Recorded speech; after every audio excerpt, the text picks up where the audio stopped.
Eh bien bonjour à tous et à toutes, je suis ravi de vous retrouver pour une nouvelle vidéo modélisation sur Blender.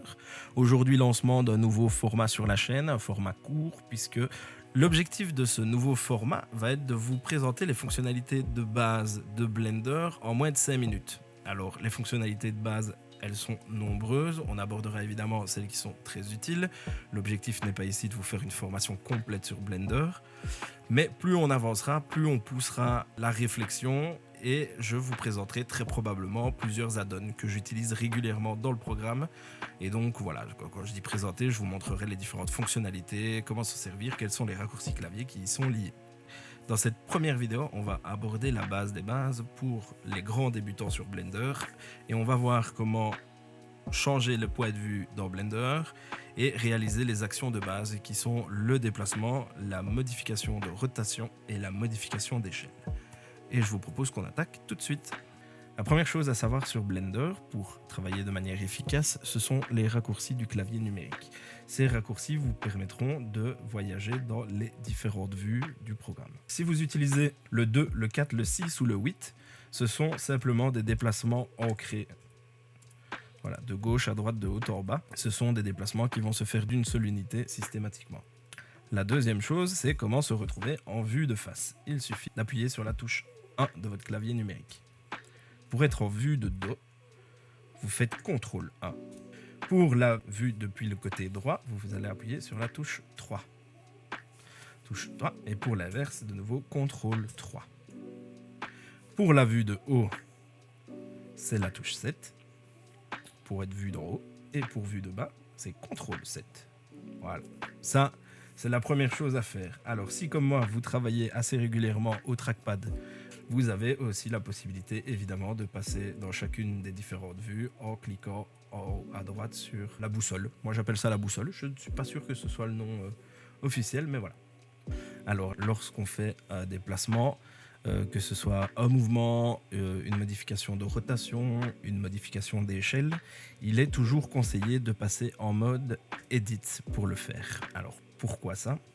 Tout simplement parce que si on vient ici dans les informations, dans l'item, on voit que sa taille est à 1 sur les 3 axes et que sa dimension est égale sur les 3 axes. Le problème qui va se poser, c'est que si je décide de faire une rotation en mode objet, eh bien, nous ne sommes plus juste ici. Et pour certaines modifications ou pour certains modifieurs, le fait de ne pas être parfaitement à 0 risque d'entraîner des petits bugs qui vont vous faire vous arracher les cheveux avant juste vous rendre compte que c'est ça. Alors, la petite astuce dans le cas où on arriverait à ce problème-là, c'est tout simplement en ayant l'objet sélectionné. Si j'ai fait mes modifications, que ce soit l'échelle, la position, la rotation, sur mon mode objet, c'est de faire CTRL A. Et ici, on va pouvoir sélectionner soit la location, la rotation, le scale ou toutes les transformations. Donc, passer en mode Edit avec la touche Tab. Alors, pour la sélection, c'est pas compliqué, c'est la souris. Hein. Voilà, ça, rien d'incroyable. Avec un clic droit, vous allez accéder à des menus personnalisés. Je vais dire ici, moi, c'est principalement des raccourcis qui viennent de l'ajout de pas mal d'add-ons dans le programme, tout simplement. J'utilise la molette, le clic molette pour tourner autour de mon objet. Si je fais CTRL clic molette, je peux faire un zoom, mais bon, c'est pas très utile puisque je peux le faire directement avec la molette. Donc voilà. Les mouvements de base, tout simplement en sélectionnant avec A, je sélectionne l'entièreté de mes points et de mes objets. Les mouvements de base se font avec le raccourci clavier G. Et là, je suis totalement libre de déplacer mon objet comme je le souhaite. Avec Escape, je vais annuler mon déplacement. Je peux décider que je ne veux me déplacer que sur l'axe Y. Pour ça, je vais faire G et puis je vais sélectionner Y comme axe.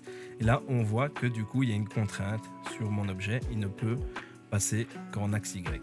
Si maintenant, je décide que c'est en Z, je appuie sur Z, il ne bougera plus en Y, ce sera en Z. Dans l'hypothèse où vous voudriez le déplacer sur Y, sur Z et pas sur X, vous pouvez aussi faire G pour activer le déplacement et vous faites Shift X. Et à ce moment-là, il peut bouger partout, mais il ne bougera pas. Si par exemple je valide avec le clic gauche, il n'aura pas bougé sur l'axe X. il sera resté en place. Ça, c'est vraiment la base du déplacement. Je vais faire un CTRL-Z pour le remettre au milieu.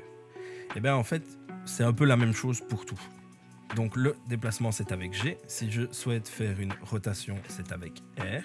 Alors ici, on voit qu'en fonction d'où je suis placé dans ma vue, il va faire la rotation sur un axe qui se crée, c'est l'axe de la vue. Mais je peux là aussi décider de faire RX par exemple, et il ne tournera que sur X, que sur Y, que sur Z. Ces contraintes d'axe, elles s'appliquent également au scale, donc à la modification de taille. Donc rapidement pour l'exemple, si tout est sélectionné avec A et que je fais S, l'entièreté de mon cube va rétrécir, agrandir. Alors ici je le fais à la souris, mais je peux entrer des données précises en fonction de ce qu'il me faut. Rebelote comme pour la rotation et le déplacement. Si je décide de faire SZ, il ne va se modifier sa dimension que sur l'axe Z ou que sur l'axe X, que sur l'axe Y. Bon là forcément on ne le voit pas puisque c'est la vue. Ou alors je peux très bien dire que je ne veux pas qu'il se modifie en Y. Je fais Shift Y et à ce moment-là il va diminuer. Et si je pivote, je me rends compte que je n'ai plus un cube. Et bien c'est tout pour ce premier 5 minutes pour Blender et on se retrouve bientôt pour une prochaine vidéo. Allez, ciao! Et pépé plein, tout doux tempête. Avant de quitter la vidéo, bien sûr, tu t'abonnes et puis t'actives les notifications et tu partages si t'as bien aimé. Et tu laisses un petit commentaire, tu me dis ce que t'as envie de voir dans une prochaine vidéo. Puis t'en profites, tu vas aussi jeter un coup d'œil aux autres vidéos parce qu'il y en a quelques-unes qui pourront sûrement t'intéresser. Allez, à la prochaine!